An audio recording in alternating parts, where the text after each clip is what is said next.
La poesía es un arma cargada de futuro. Gabriel Celaya.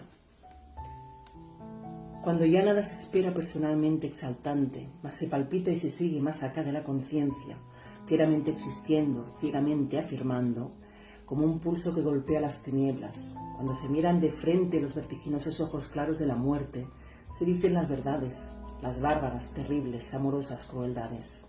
Se dicen los poemas que ensanchan los pulmones de cuantos asfixiados piden ser, piden ritmo, piden ley para aquello que sienten expresivo. Con la velocidad del instinto, con el rayo del prodigio, como mágica evidencia, lo real se nos convierte en lo idéntico a sí mismo. Poesía para el pobre, poesía necesaria como el pan de cada día, como el aire que exigimos 13 veces por minuto, para ser, y en tanto somos dar en un sí que glorifica. Porque vivimos a golpes, porque apenas nos dejan decir que somos quienes somos. Nuestros cantares no pueden ser, sin pecado, un adorno. Estamos tocando el fondo. Maldigo la poesía concebida como un lujo cultural por los neutrales, que lavándose las manos se desentienden y evaden. Maldigo la poesía de quien no toma partido hasta mancharse. Hago mías las faltas, siento en mí a cuantos sufren y canto respirando. Canto y canto, y cantando más allá de mis penas personales, me ensancho.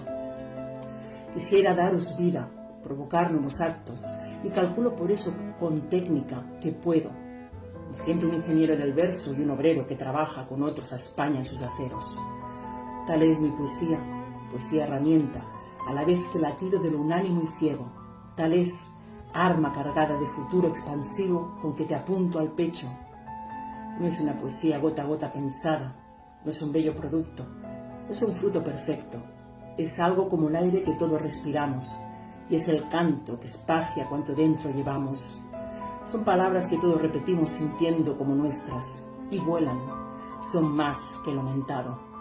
Son lo más necesario, lo que no tiene nombre, son gritos en el cielo, y en la tierra son actos.